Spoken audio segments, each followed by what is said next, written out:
New Zealand fundamentally shapes who I am. I identify myself as a Kiwi. Are you building and iterating slowly as you go? Or are you sort of building and launching a fully fleshed out product? The risk tolerance for new things is so much lower at larger companies. What are the skills that you would look for in these people as you hire them to your own team, or even if you back them as founders? I had just come out of 11-day meditation and then bam, straight into Facebook. Welcome back to diaspora.nz, where we're on a mission to seek out and profile the hidden gems, the best founders, operators, researchers, and emerging leaders of the great Kiwi expat community. And today, we're talking with Bowen Pan in an episode that ended up becoming something of a product masterclass, honestly. Bowen is the VP of Product at Common Room. It's a Series B startup that's raised $52 million from Greylock, Index Ventures, and others to reinvent how companies understand their customers. Bowen cut his teeth back at TradeMe in the old glory days before joining Facebook, where he turned some savage observations of user behavior into Facebook Marketplace, the product that now serves over 500 million users annually. He went to Stripe, where he built the apps platform, creating the operating system for small businesses worldwide. I try my best to weave together some of the hard-earned insights, comparing and contrasting his journey from tech giants into startups, his talent philosophy of seeking people that are motivated by high impact and low visibility projects, and his investment thesis hunting for founders who have discovered unique secrets that drive them to build. Along the way, we get his perspectives on New Zealand as both a testing ground and training camp for global product builders, and how being a Kiwi generalist shaped his approach to spotting opportunities that others miss. This is diaspora.nz, and we'll waste no more time and get stuck straight into my conversation with Bowen Pan.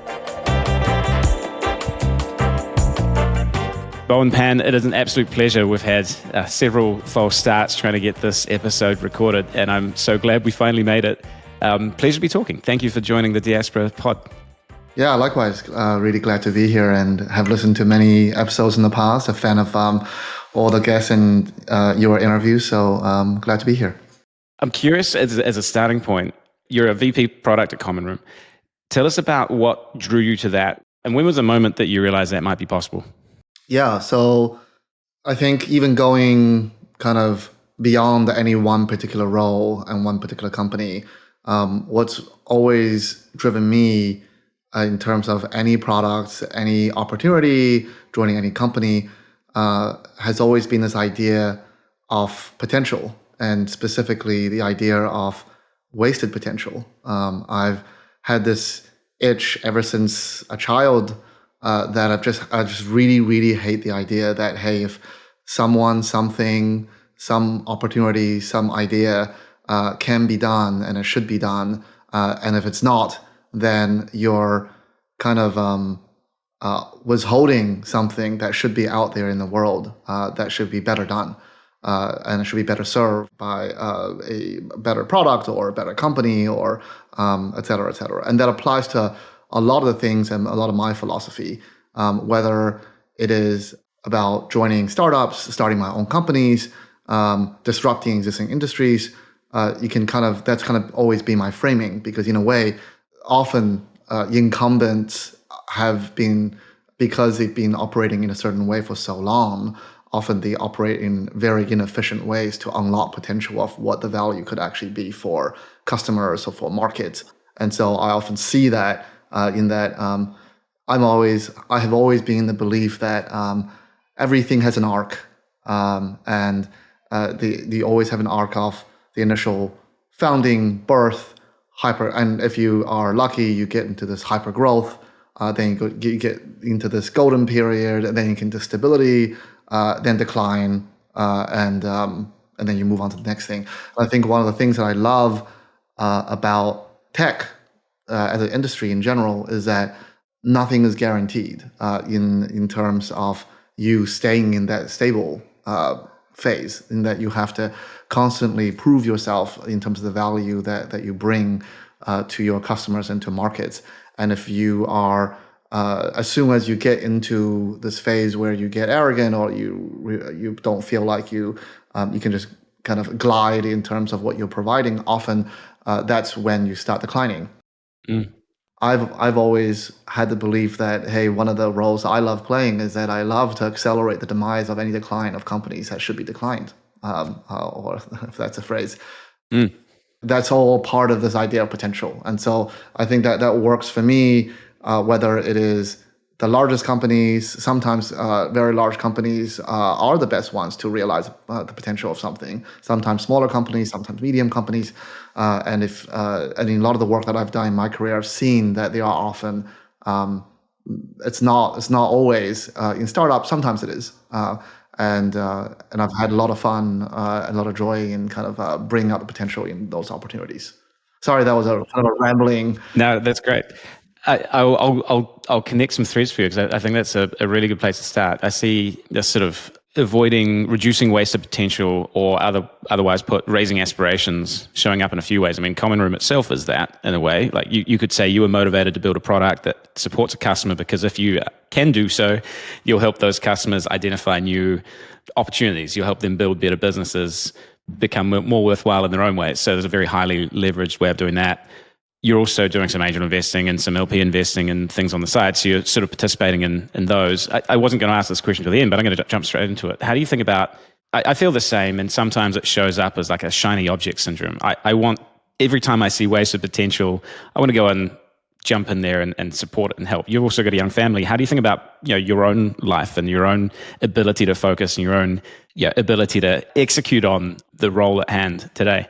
For sure. I mean, it's just because something is wasted potential doesn't mean it's always I'm best placed to actually make it happen. Maybe sometimes I can see something, maybe I can help some other people to realize and to get to a state that is better. But I think that like after having been in this space and worked on products, you kind of develop this instinct and you develop this gut sense pretty quickly, whether you get a space or not.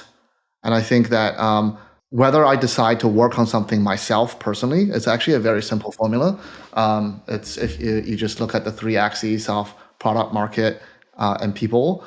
And I think for the first on the product and market, actually, those things should be pretty straightforward in that you should be able to get a very clear sense of whether you are excited about the market and the product.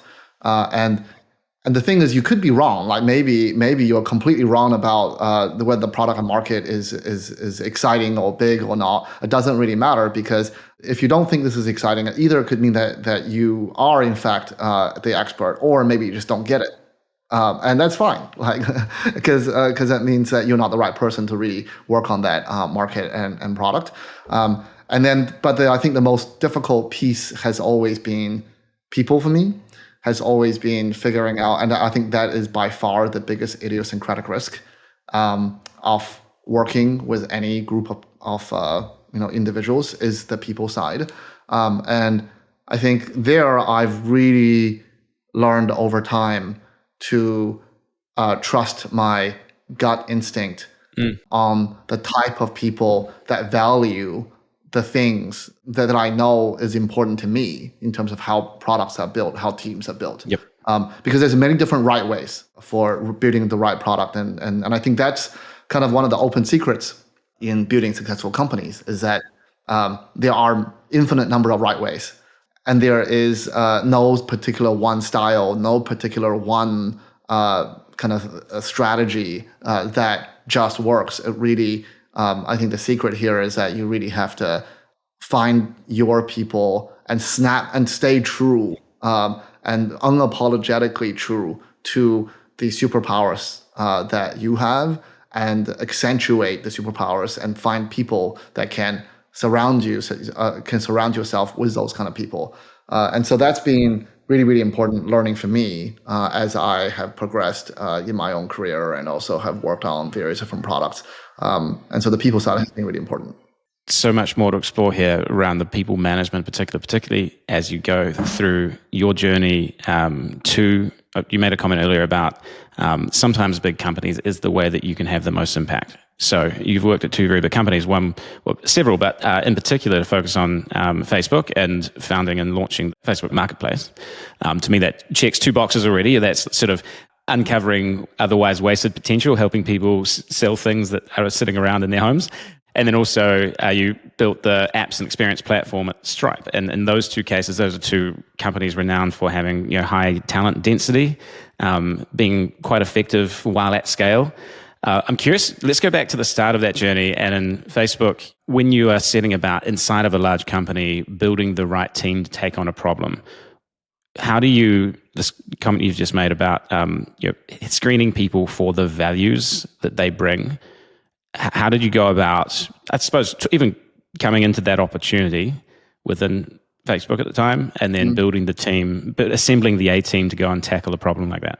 Yeah, I think one really important thing in terms of the talent side, and I'll get to the broader point, I think how I think about starting new initiatives in larger companies and how it differs from startups. I'll get to that point. But to answer your question directly about talent and people, I think it's really, really important to recruit people who are not career builders. So they're not there to necessarily to think about what the next round of their career and how that might help them to advance their career per se. Like it's perfectly normal, by the way. Like there's nothing wrong with wanting to like build your career in a large company. But there are certain profile of people who are there to really want to build something meaningful, and you can really tell like by the level of passion, like what they're interested in, and they're just drawn to certain type of opportunities that really allow them to kind of unencumbered to realize something that they think should be there in the world.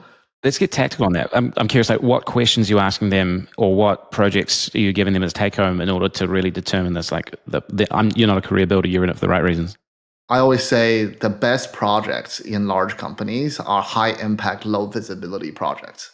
And so when you can position projects that are low visibility, so you're not going to get the type of executive exposure that maybe you would like, but that's actually the type of project that has the highest chance of success because you're encumbered by a lot of the expectations.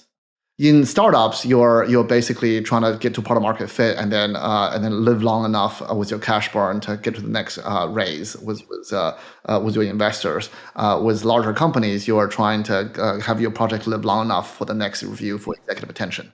There's a saying, startups often don't compete against each other, they compete against obscurity. I'd say most startups are the same. It's a high impact, low visibility project by definition. Right. And in fact, I can see the opposite of that advice would be doing something which is relatively low impact, but it gives you an opportunity to get out in front of the executives that matter, that might give you the leg up for having been seen. And I've heard inside of big tech, this is a problem. It can become quite toxic when people are just jostling to be visible as opposed to be respected for the impact they've had. And to that point, if you think about actually makes a lot of sense when you have low impact, high visibility, because low impact sometimes is also synonymous with low risk, right?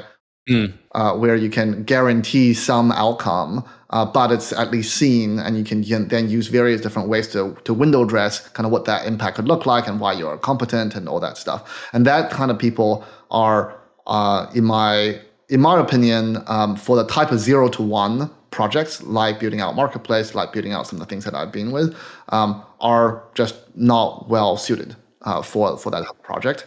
And that there's you can be very, very, very clear and very direct to say, hey, this type of work, it's we're not really on the radar for a lot of these whatever reviews.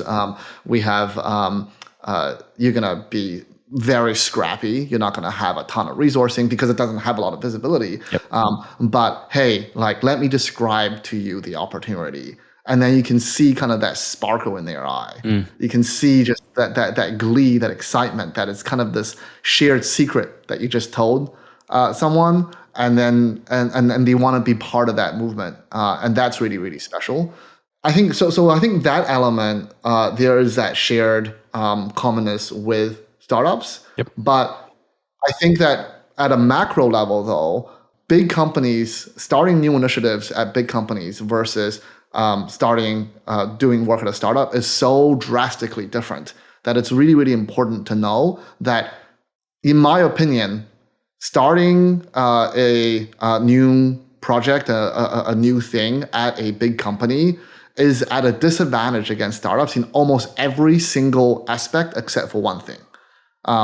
And because the risk tolerance for new things is so much lower at larger companies.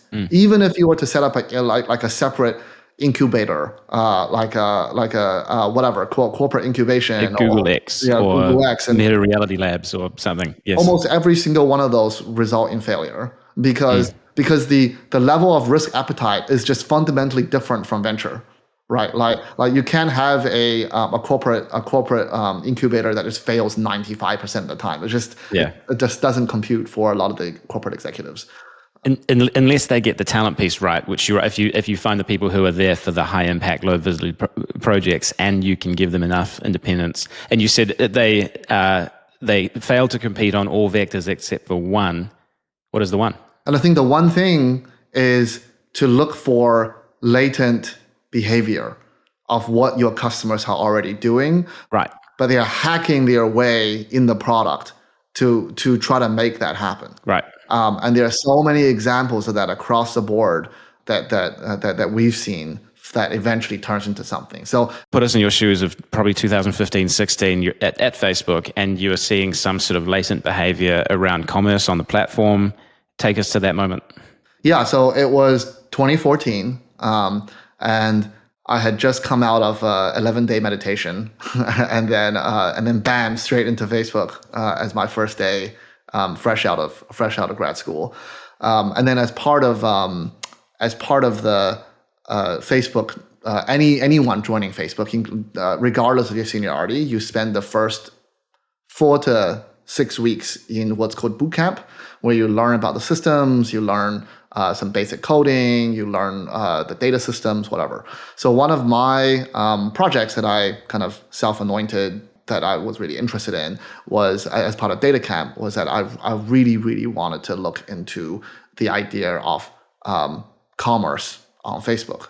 I was just really interested. I think it's partly because of my background. I worked at TradeMe before in New Zealand, and also I founded a startup called UniFriend that was a kind of an early predecessor version of social networking for college kids in New Zealand.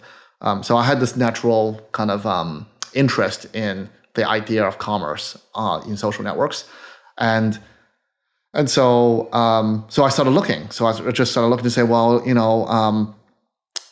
if commerce was to happen, like where could they happen? And I was searching on the research portal, and one of the piece of research that I came across was done by this group of individuals, research team actually, that was sent off to Indonesia, super random, right? And they were sent off to Indonesia because at the time the adoption for Facebook pages was low in Indonesia. And that was a problem because if you don't adopt Facebook pages, then you don't do ads, and the whole kind of the funnel had issues for ads team. So they sent a group to Indonesia to figure out, hey, like why is Facebook page adoption low? So in all that research, there was a side finding in that research report that said, hey, super weird, but like 1 out of 3 people we talked to in Indonesia referred to Facebook as their primary e-commerce site. Super weird. Don't really know why it happens, but whatever. Shelved it away. Because it wasn't really the primary premise of their research. And I read this and I was just blown away because I was like, well, this is crazy. Like, what do you mean that the one third of Indonesians you talk to view Facebook as a primary e-commerce site? How could this even happen? Then I started looking, and really, like at the time, Facebook is still kind of a pure app. I think I joined right at the time when Facebook acquired WhatsApp. They were still very much like the Facebook and Instagram two app. That they were the main two apps. There weren't like kind of a whole family of different things happening, and really there could only be 3 ways that you could try to sell. You could try to hack your Facebook profile, just add everyone as a friend. That was in fact happening somewhat, but then there's a limit. There's a limit to how many friends you can add on Facebook. Just like because when you stop being being like a normal user of Facebook, you can use a Facebook page.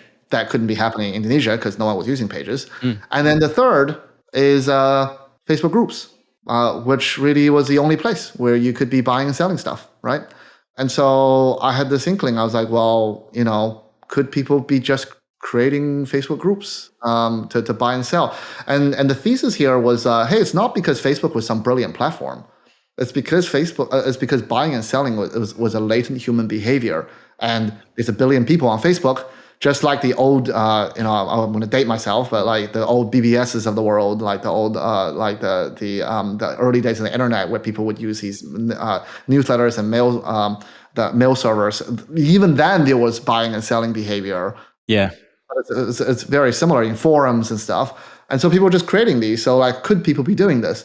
So then I ran a query and just literally searched for groups that had the name sale and for sale in the title. I did a brilliant SQL query by translating the word sale and for sale in Google Translate in 80 languages. Hopefully you get the sarcasm there. But anyway, and took that as a pretty basic query and searched it, and wow, a lot of groups came back. Yeah. So latent behavior in Facebook groups showing a lot of buying and selling. You then shift into, well, we'll have to assemble a team. What are the sorts? I suppose in most marketplaces, particularly if you're a startup, you have like a chicken and egg problem to solve. You have to think about what's the supply demand, what's the different sides of it. Because here you already have the behavior. You just have to figure out how to support it. That's right. What's the first experiment you run? Are you building and iterating slowly as you go? Or are you sort of building and launching a fully fleshed out product once it's gone? I'm sure inviting some of these people into early user groups. Yeah. So the first thing that I did was I joined like 50 of these groups myself personally, and very quickly saw, hey, like what was going on, like what kind of behavior was actually happening, to try to start to form a framework of. Hey, some of these groups were like interest-based, like they're just really into cars, or they're really into, like there's this huge group I remember at the time where they had millions of people, where people were just buying and selling marbles. Like, so these niche interest communities, wow. Right? And then there were also these local for sale groups that was pretty interesting, like one, particularly these parent groups that was trading a lot of buying and selling stuff, was kids stuff and toys. And so as I joined a lot of these groups, like these kind of intuition started forming, and it started to make sense of like, hey, these are the main use cases. Then the first step, once I joined and realized that this was real, was that, hey, we should capture this behavior. We should capture this behavior, and it's important in a few ways. First, it's important because we can prove to the rest of Facebook that there's real commerce happening. It's not just some random like groups that's being posted. Second, we help one of the most important stakeholders here, because groups is really interesting. Groups is kind of a experience where the individuals in the group and the creators of the group don't really feel like Facebook owns that data. They feel like they created the group, right? There's a lot of ownership there. So the second piece here is that building that strong, building some features that really help the Facebook group admins was going to be really, really helpful and really, really important. And then third is that, yes, it improves some of the buying and selling experience in groups, but really, that was kind of the starting point. But so then we built this initial experience. It was really simple. Like all it did is that, hey, like in groups where we detected there was a predominantly buying and selling behavior in there, and it's not that hard to detect that, we flipped the default of your what we call the composer, like what you post your text. Facebook would normally say, hey, what are you thinking? And then you just type some text. So except for that, it would say, like, what are you selling? And then you click onto what are you selling, and it just comes out with a very simple form to say, like, hey, here's the price, here's the category, whatever, right? And once we were able to do that, then it became really clear there was a huge, thriving marketplace that was completely disparate, like that was all in these individual groups, but like the proof was indisputable that there was massive volumes of transaction happening that's across all these different places. And because now that these can be channeled through these structured like cell composer experiences, that provides the basis later on, about 12 months later, for us to then aggregate the supply to create a marketplace. Because if you don't have the structured data, then you'll never be able to think about how you build the central marketplace. And there were a lot of kind of clever growth hacks that we did later to think about, okay, like how do we respect the privacy within each of these groups, but also appeal to the admins as well as the individual sellers on when do we ask you to, hey, also post this somewhere else, and to centralize to build that critical mass of supply and demand. So many interesting themes running through this. Marketplaces will always gravitate to the sort of the most liquid part of the market, but you're right to say that that's only possible if you're able to capture enough data about each of the individual things offered up for sale in one corner of the universe versus a buyer in another group or elsewhere on the platform. So there's a really interesting thread there. That's another one I wanted to pull about the moderators or the group owners and the feeling of ownership. And we've seen this elsewhere recently on the internet, where Reddit moderators came into the belief that they had some sort of ownership over the subreddits that they'd created, and that invested a lot of their own time and energy into maintaining. I'm curious about your experiences with super users, or as you think about sort of the difference between an everyday transactional user versus a super user, and any learnings from, like, can that feeling of ownership go too far? Has there ever been a risk of these people being too hard to serve, or needing things that weren't so aligned with your interests as the platform? Yeah, I think Reddit is a really fascinating use case, and I think it's fascinating because nearly all the content is public. Right. Which is quite different from Facebook groups, because most of the content was private. It was actually locked down. And so I had a different kind of feel as a result. I would say that I think this is a very interesting dynamic when it comes to the idea of these kind of individual, I guess the closest word to them would be communities. And it's one where once a community reaches a certain size, when you actually look at the data, whether there are real moderators doing stuff or not has almost negligible impact on the overall norm of the because it's very important for the admins to set the norm, right? Yep. But then once you have a norm, then it's kind of self-reinforcing over time, right? So then the role that any single admin plays actually becomes quite minimal in a way, but their presence nonetheless is useful because of the perception. And a discovery tool as well. I mean, they are the ones who are sensing the zeitgeist of what would like to be brought and sold, and what and where, in a way that you might not necessarily be able to. So by doing that initial work of identifying the what and where that a marketplace should exist, and then setting the norms, as you say, they've actually done something incredibly valuable, which the platform might not have accomplished on its own. So that's a really interesting connection as well. Tell me if this connection is right or wrong, but the next graduation level up for a moderator doing those things would be a business owner who is sort of building their own business, and maybe they're interacting with the Stripe application platform, because you transitioned out of Facebook, this must have been 2020, over to Stripe. And it seems like, I was initially going to say, well, they're quite different companies. Facebook's obviously focused on consumers, and Stripe's obviously B2B payments infrastructure. But tell me about the connecting thread between them. How did that opportunity come about? And what was the unrealized potential that you were seeking in your career that helped you make the leap?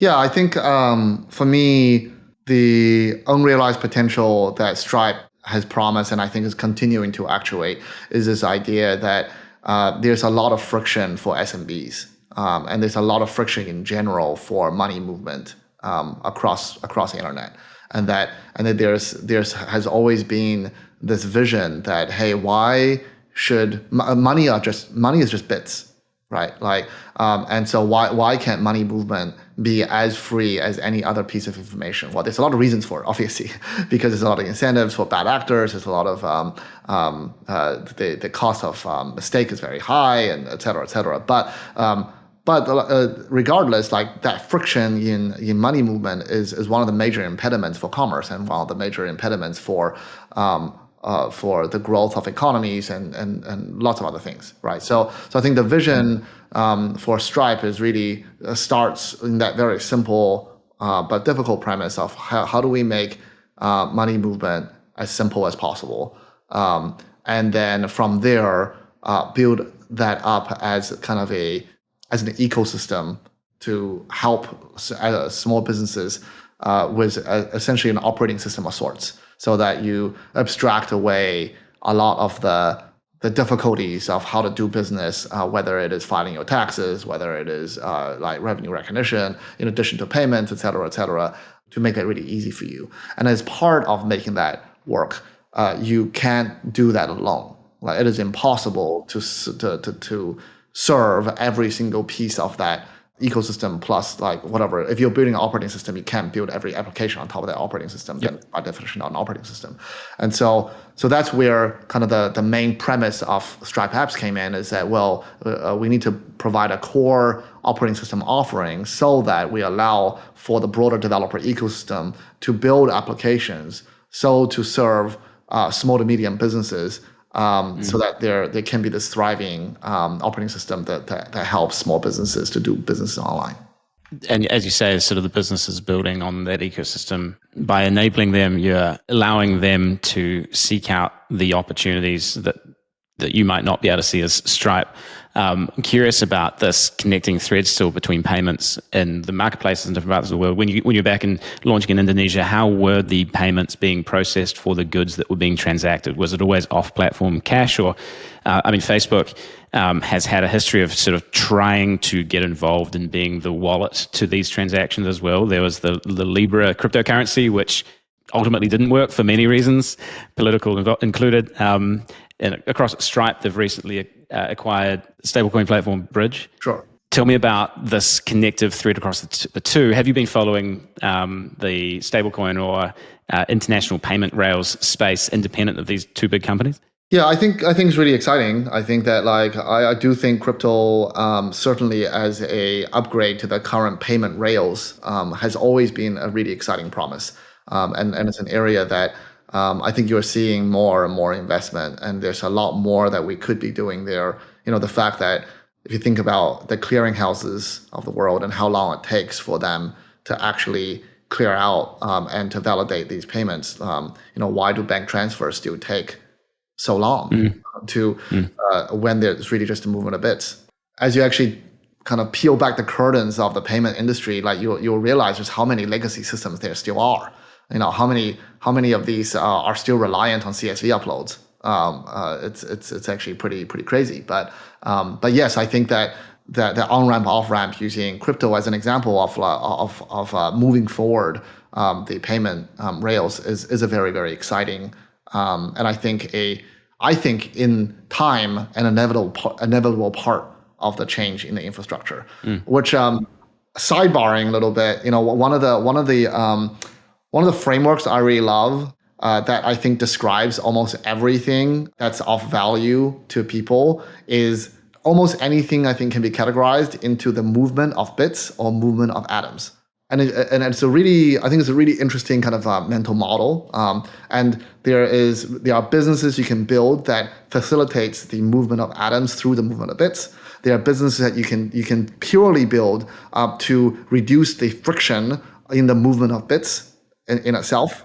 And if you think about, for example, advertising's entire premise is basically charging premium on movement of bits and to make that more efficient, to target the right bits to be moved to the right people, in order for them to buy something and then move some atoms back to them. That's right. Afterwards. That's right. Yeah. So anyway, as a sidebar, like that framework has always fascinated me because it kind of nicely describes a lot of different businesses that we see today.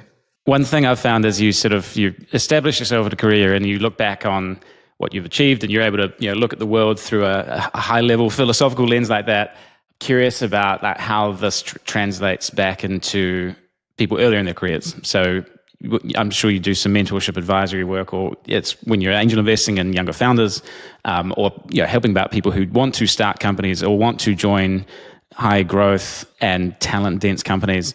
How are you thinking about the industry today, and this shifting gears a little bit into the sort of the product masterclass segment, where do you get started? How do you think about, I want to solve problems with atoms, solve problems with bits, thus I should do X, Y, Z? Yeah, I think that for someone starting their careers today, and if you're thinking about joining a company, and if you want to work in product, I think the difficulty of kind of giving advice about product is that product means so many different things, depending on which business and the nature of business, whether it's bits and atoms, as we just discussed.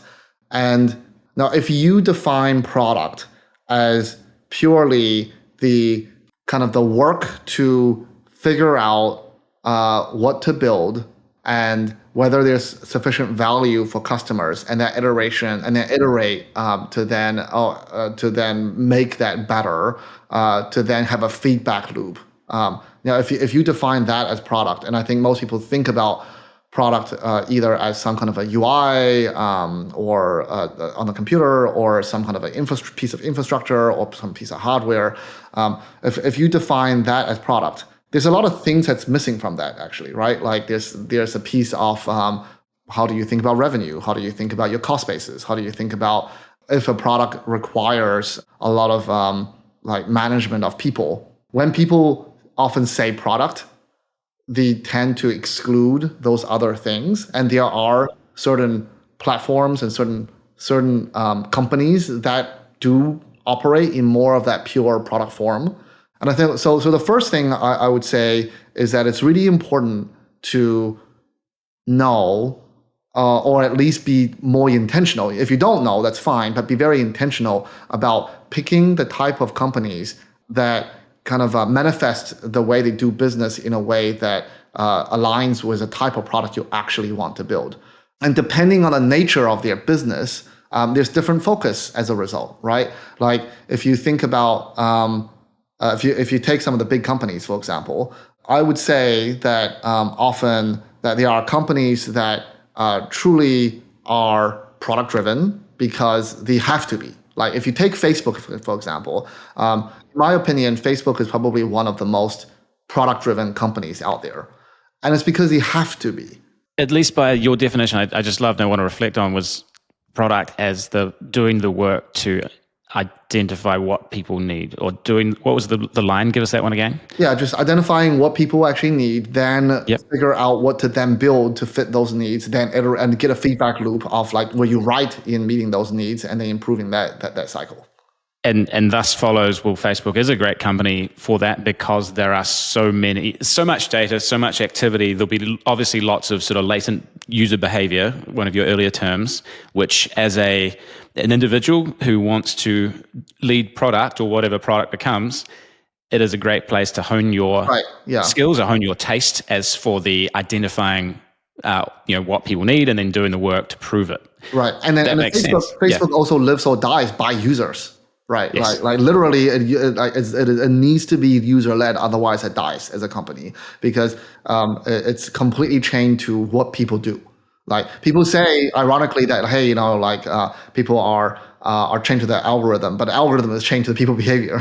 Yep. And the algorithm is a slave to whatever people actually want to do because ultimately it is a pure engagement machine. That is essentially the core of Facebook's business, right?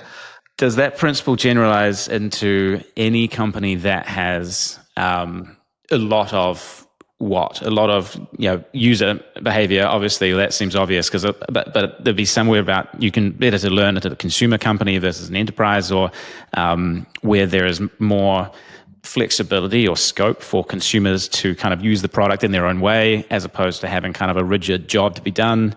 I'm just curious to see if there's any generalizable threads here. I think that often large-scale consumer companies, you are able to hone in certain types of like this unadulterated like feedback cycle loop that you're able to develop perhaps more quickly.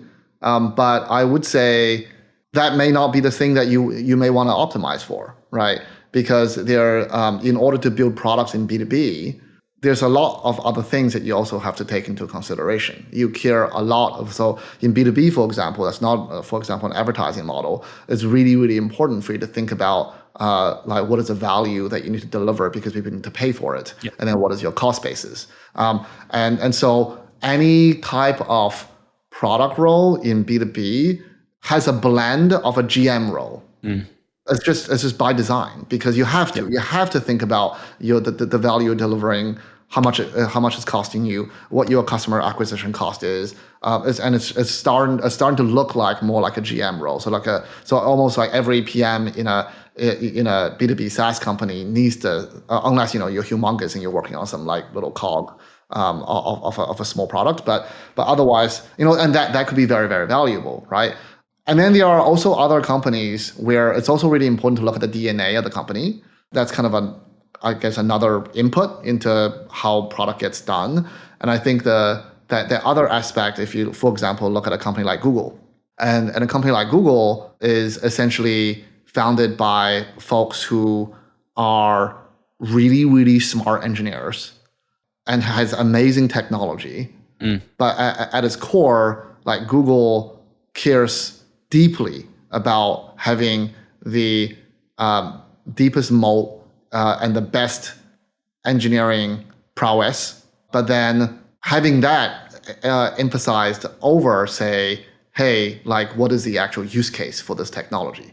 And that's why, like Google excelled in search, they excelled in a lot of different areas. So the DNA of the company, I think, is also really, really interesting. Yep. To think through like how it may impact your product career. At the Google scale, at any of these companies really to an extent as well, I think there's a vision, the vision to organize the world's information, Stripe to increase the GDP of the internet. These are compelling, but they're also quite diluted at the time you get to the scale. Like, how does this individual specific thing increase the GDP of the internet? I'm not sure if that's in contrast to a startup that comes out and says, I'm going to do this one specific thing really well. And I'm just curious about tracing this back to, for people to orientate in their careers, you seek out a company which is doing a thing that you feel you can have an impact on. You're looking for high impact, low visibility projects. You're approaching it with a mindset of identifying what people actually need, being curious. These sound like fantastic generalizable principles again as well. What are the skills that you would look for in these people as you hire them to your own team, or even if you back them as founders? You mentioned one of your early roads, this is a decade ago now, was writing your own SQL queries to identify user behaviors. What could people be playing with? Even you feel free to talk about some of the common room tooling, like the AI-powered go-to-market to acquire people to test your assumptions. Again, focusing on what skills are people learning using in the early stages of their career. Yeah, I think honestly, like the tactical hard skills, like what tools, what language, like those things come and go and they change. As obviously like as we rapidly evolve in this. But I think the universal thing I've seen to be really, really important, and especially so when you're early in a career, is this burning desire to seek the truth. This burning desire to seek the truth, and this truth seeking, being a truth seeking, almost like a heat seeking missile for truth, is so incredibly important and so incredibly hard, because it is something that you need to be so good at putting aside whatever emotional investment you've made in something, whatever ego you've had about something. You could be right, you could be wrong, it doesn't matter, but just this burning desire to figure out what the ground truth actually is so valuable. That is, I think, one of the core things that makes you many things, not just a great product person, but I think many things end up being that. But I think especially in product, if you're not true to what the ground truth actually could be, it's very easy to kind of delude yourself. One of the biggest delusions, I think, that would be the cause of a lot of hardship around the place would be the desire for something to be true, difference from that thing indeed actually being true. And You can say it's drinking your own Kool-Aid, or it's the resources that I've received and I will continue to receive if this thing is true, or the investor that invested in this, initial thesis I had and will only lead the next round of it if it remains to be proven or true. I'm curious if you've had any examples of where that was not the case. You've had an initial hypothesis, you've gone out there and done the work to identify if people actually need this, and they didn't need it. Or you decided, no, I'm not going to take additional capital or talent into that direction. What does that feel like? How have you gone about unwinding projects? Yeah, I think one example of that would be, so I stayed on the marketplace for 4 years. In the last bit of my time there, I was responsible for launching a lot of different verticals. So a lot of them were pretty successful. So there are cars and rentals, and I think marketplace is actually the first or second biggest used car market in a lot of the major markets around the world, which is pretty wild stat. But one of the verticals that we decided to build into is home services. And home services, on the surface, sounds great. It sounds like another area that seems like it's very great for consolidation. There's a lot of different fragmented players. Facebook can generate a lot of demand. A lot of people, in fact, even post on Facebook about like their houses needing to be fixed and blah, blah, blah. So you can harness a lot of demand that way. But it turned out, as we dug pretty deeply into it, we did launching initially, and then we had to wind back that experience. Was that ultimately the supply side of the business was too difficult for Facebook to build as a generalized business. Like you needed to be like that the home services business, in the end, my conclusion was that that's better as a verticalized niche marketplace than something that a general marketplace is better served. And it's because the needs there are extremely specific. The needs for home services is very infrequent, and then trust and stakes are extremely high. And so that results you needing to build some very specific mechanisms for that marketplace that makes it look very different from many other verticals in the business. And if you think about how Facebook thinks about its business, how it builds, it just cannot accommodate for such specificity within one particular vertical, which is also a great thing because it opens up lots of opportunities for other companies to actually go and tackle those, right? And so I think that's one example I can think of. It'd be one that you need to nurture in the teams you build and manage, I'm sure as well, the sort of don't be afraid to bring me bad news type of mentality. But I want to shift gears a little bit because if we only had, say, 10 or 15 minutes left, I want to cast us first right into the future. I mean, you were talking about adopting tools, and the tools are always changing, but the principles are the same. How long does that continue? What is the role of product management, the engineering, the design? It feels to me like a lot of these things are sort of merging into one. What should people expect, say, 5 to 10 years from now? What's the role of the PM and even the way that companies are being built? Do you have an opinion? Please share it. I think that the role of a PM, designer, and engineer is very, very blurry in early stage startups because I think it really depends on the makeup of the founder.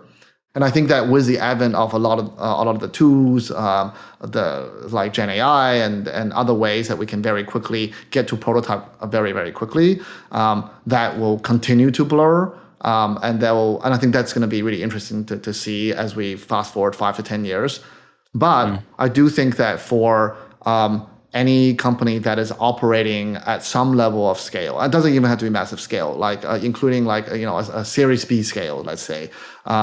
And the fundamental job and how you think about things for an engineer versus a designer versus a PM are just fundamentally different jobs. And it's very, very difficult for a single person to do really well across those three things because you literally have to like cleave off your mind as you think about these different things, right? Because an engineer's role is to think about how to build out something with as little effort as possible because it's very expensive. And in the most efficient way, and in a way that also hopefully you make the right technical trade-offs in terms of long-term debt versus short-term shortcuts, and that's the role of an engineer, right? A designer's role is really thinking about what is the overall optimal system level experience that keeps a level of consistency and expectations right for the user so that experiences are intuitive, that it's within user expectations, and that any new things that we build out doesn't go so far that it's so jarring and so difficult for people to grok. And a PM's role, ultimately, I think, is to ensure that all of this actually matters to the customer. Like they're like, who cares if you if you ship certain pieces of code and have the most beautiful design, but the customer just like shrugs, right? And making sure the customer actually cares and it's the right set of things being built, and ultimately also that the thing ships, the thing actually ships, and then it ships with the right level of mixture of features and the trade-offs so that you have sufficient learning. And then you can do this whole cycle again. Which as a sidebar to that, David, I always tell my team across like engineering, design, and product that if you think across execution and strategy, I ask from my team always that everyone must aspire to perfect execution, but we can't aspire to perfect strategy because perfect execution means that if you got a bad outcome, that means you had some really, really great learnings because that means your strategy is wrong, right? But if you have really bad execution, then you've wasted everyone's time because you can't ambiguate what just happened. Was it because you've executed wrongly, or was it because your thesis was wrong? Right. I think that execution piece is also really, really important. And I think the accountability ultimately sits on the PM on that. If you execute poorly, you don't know if the original strategy was valid. It still might be, and you've got to go and do it again. I think that would be probably the most costly piece. It's almost as a founder mentality, thinking about the cost of missed opportunities along the way. And in fact, as you've been speaking, everything you're saying, I'm sort of finding myself nodding along and then thinking, well, that's actually also the role of the founder in most early stage companies. The founder is the one who's coordinating engineering design in the ways that they need to be coordinated and ultimately setting the strategy and setting the expectations. One take on the future would be that all of the tooling available now, AI, the leverage it gives you, it actually closes the gap between the product leader and the founder, and perhaps it extends the time for which the founder can be the product leader. Do you agree with that statement? And or is there sort of a general rule for when a startup should hire its first PM and hand off some of those responsibilities from the founder to that first product manager, product leader? I think it really depends on the temperament of the founder and what their superpower actually is. There are some people who are just extremely good at holding the entire product in their head and can marry that with the amazing context that this person as a founder would have had. And be able to just see things and very quickly react, and they will always be the CPO and the CEO and founder. And it's just like how Zach will always be the CPO, like Brian Chesky will always be the CPO of Airbnb, right? That's the temperament and the nature of the products, and I think it's very intertwined. But man, those people are rare. Yeah, and it also means that they decide not to do other things. Right, that they decide to hire their, for a while in the Valley, people talk about you got to find your Cheryl, right? So your COO to find all the other things that you're not doing as a result. For the longest time, like Zach wouldn't spend much time with the S team because his belief was that, hey, you build out an engagement engine, and then yes, we'll build out a great ads team to then monetize that engagement. But the core, that the bleeding edge is on the engagement side. So I think it really depends on the temperament, and I think it is possible that for some people who ultimately need to scale, like on the product side, that was all these tools that it might be longer, but ultimately in the limit, I think it doesn't change. I think the type of leader who can actually do this in the end, who can actually scale and be that overall spiritual product leader in a company for the founder. But either way, I think for very early stages, it is as a general rule, I do think that founders need to be essentially in control of the product, because that is the main thing that you are selling. But how far that scales, that really depends. I've heard folks around Blackbird talking about Melanie Perkins and Canva in a similar way. Even at 200 million users, she's still the one that's got the product in her head. And in fact, it was like you say, it was you've got to find your Cheryl. In her case, she had Cliff and Cameron were kind of the building the business and executing and driving the everything, so that at least one founder can continue to retain that at scale. That's something, in looking for companies to join, I'd personally be optimizing for as well. Like, is there a founder present who has the vision of the product, in their head? And is that clearly communicated? Is that clearly, leading from the front?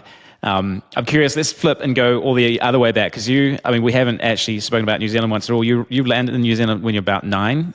You're with us all the way through school, through university. I think you were at Trade Me for a while, right? I built Treat Me. I recall Treat Me fondly. Do you have any sort of how would you describe this in hindsight? Do you feel a sense of New Zealand shaped me in this way? Part of your mentality or part of your culture comes from key inflection points or lessons from those days. What do you remember most fondly from your days down under? For sure. New Zealand is still home for me. Do you get back often? We try. It's a little bit harder with a 2 and 4-year-old now on a 13-hour flight, but we do try to come back to New Zealand at least once every year or once every 2 years. And New Zealand fundamentally shapes who I am. I identify myself as a Kiwi, and I think that one of the things in New Zealand that's pretty special is the fact that we have an advanced economy, but everything operates at a smaller scale. That is a disadvantage in many cases. Like, founders talk extensively about that needing to go global.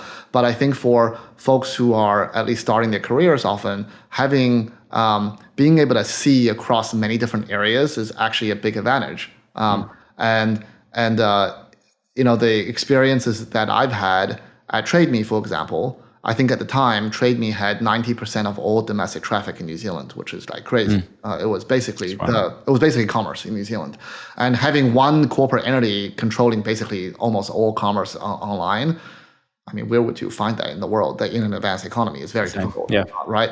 And then having that view of how this works, I remember at the time working on anything from figuring out the pricing strategy for Trade Me general marketplace, to figuring out how to design the right listings for real estate agents, to how do we make sure the landing page for the dating site makes sense, and what are the dynamics there, and the wide range of things. That's an amazing I think training ground for me personally.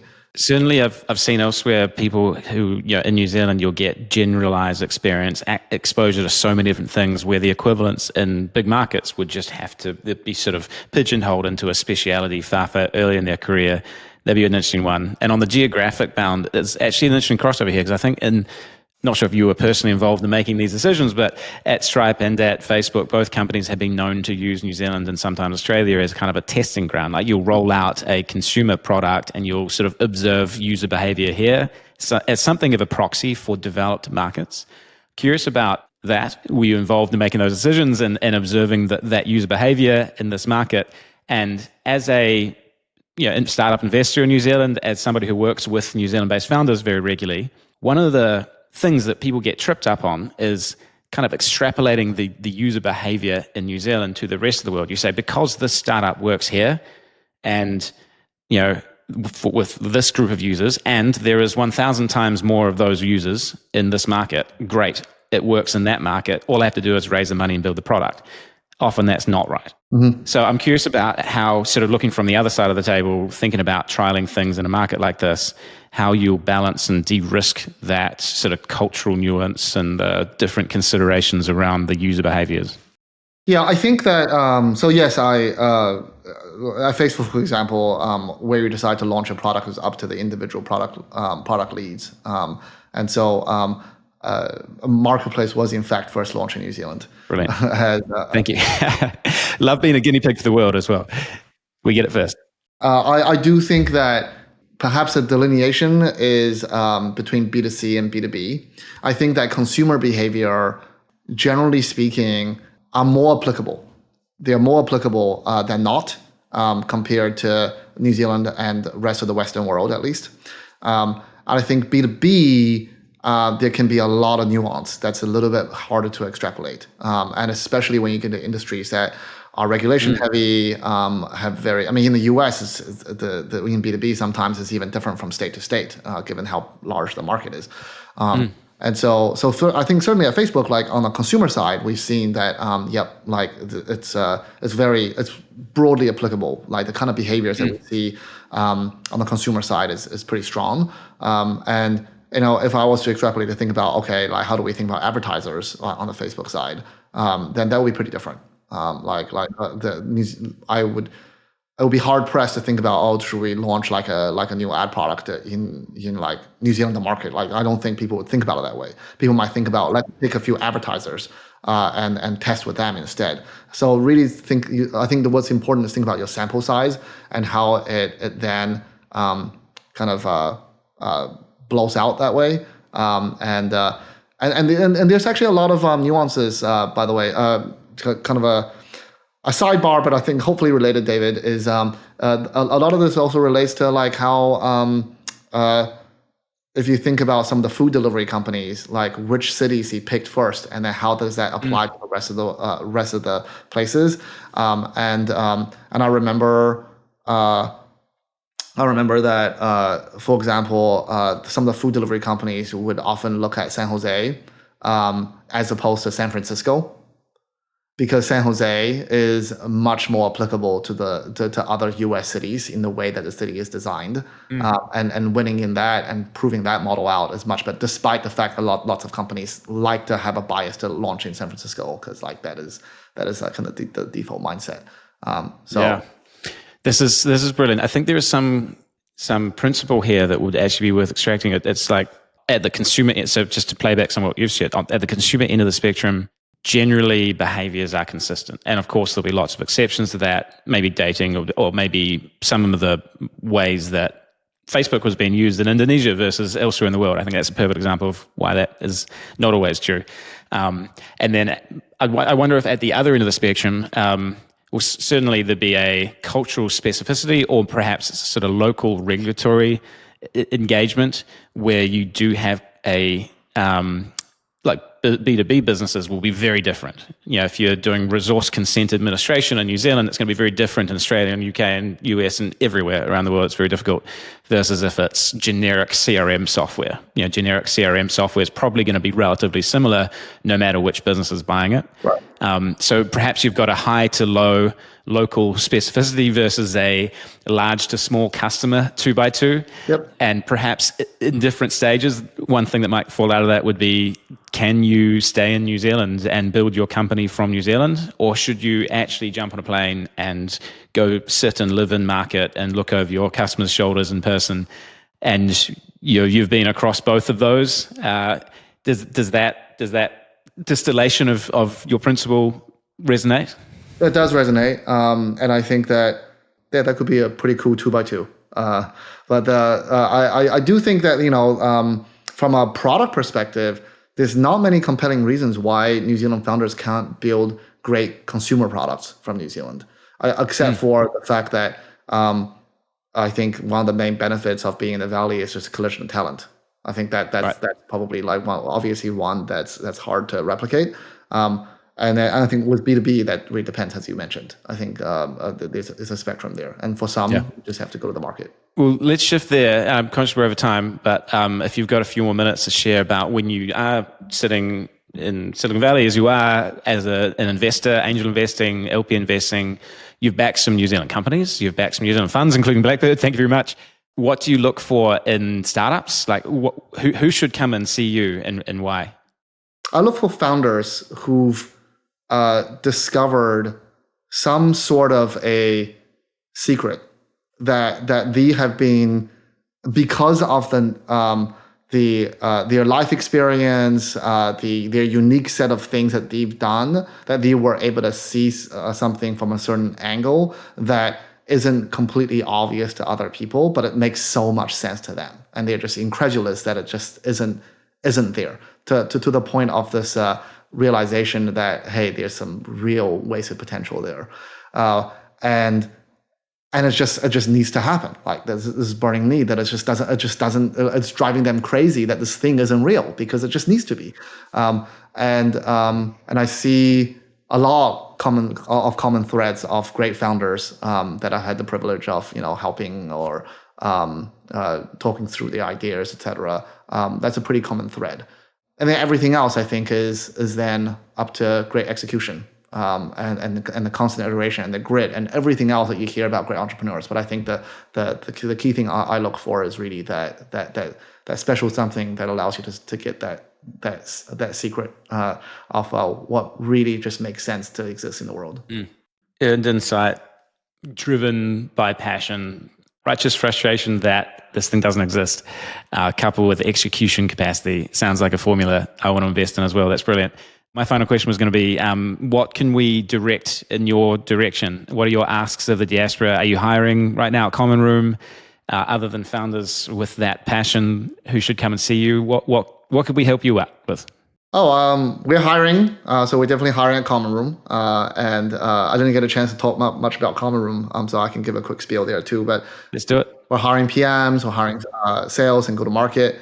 And it's talking about secrets and talking about something that just should exist in the world. Common Room, I think, is a product that once you realize and kind of dug deep in the go-to-market, I just get incredulous that something like Common Room didn't exist before, because ultimately most go-to-market software has not been designed with people in mind as a central concept, which sounds weird, but if you actually think about how most go-to-market software is structured, it's structured as opportunities and accounts and then leads, and there isn't this central idea of a person, and with the advent of so many different touch points of where a person might be, whether they could be emailing you from their personal, or they could signing up with a past work email address. They could be talking about you on social. It's really, really important to have this unified view of a person. And the fact that Common Room really has discovered the secret that, hey, like you can't have email as just the unique identifier. You need to have everything about a potential attribute of a person, and then to create that unified profile of the person, then to create a unified view of companies that those people work at as two ground truths that exist in the world. Like that's just there's only one of you, David, right? Like in the world, and then so you shouldn't exist as 5 different leads in Salesforce. You should be a single person. And by having that, that's how you can actually create this fabled customer 360. I think we've been talking about creating a customer 360 for the longest time, and it's been really, really difficult to do that because you don't have this canonical source of truth at the most atomic level, which is a person, and then at the company level. And then when you combine these two core truths with signals of what people are like telling you, whether they are signing up to your product, whether your salespeople can talk to them, whether they are posting about you or about your competitor on social channels, or maybe even like they're part of a company and their company made a job listing, posted a job listing, and in the job posting it mentions some technology they're using. Those are all different signals.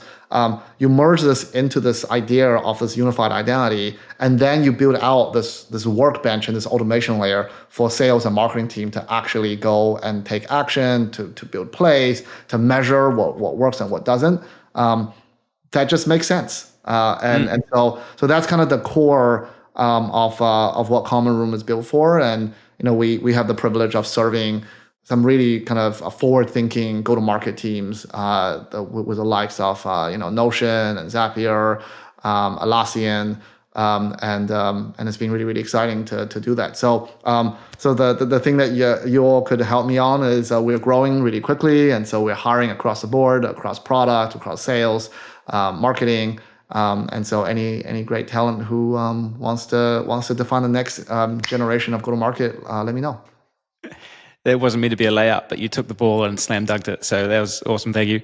Do you use Common Room for your own investing activities? Because everything you just said sounds like that would be an amazing tool for an investor to track all the companies they might want to invest in. That's a go-to-market function as well. For sure. Yeah, it's a very flexible platform, and that's one of the appeal to it. Yeah. Well, maybe we should look into that as well. Bowen, this was a lot of fun. We ran a lot longer than I planned to, but I'm glad we did. Lots of gems. We're going to get them out and broadcast to the world and get all the good talent your way. If you're starting a career in product and you want to figure out all of the tricks that this man has, there's opportunities to do so right in front of you. So let's go do it. Bowen, thank you. We'll see you soon. Awesome. This was fun. Thanks, David. And that's a wrap. Thanks for listening. As a quick reminder, make sure you hit subscribe over in your favorite podcast player so you can keep getting stories like this landing in your feed every Friday. They'll power you through those weekend chores. For my day job, I'm an entrepreneur in residence and an investor at Blackbird Ventures. We're backing best Kiwi and Aussie founders, no matter where they are in the world, back home with global ambitions or out there building generational companies. My personal sweet spot is pre-seed and seed. I like to say there's no check too early, so drop me a line anytime as dbooth@blackbird.vc. This episode was produced by Day One, the podcast network for founders, operators, and investors, and as part of the Day One network. Thanks again. Look forward to seeing you back next week.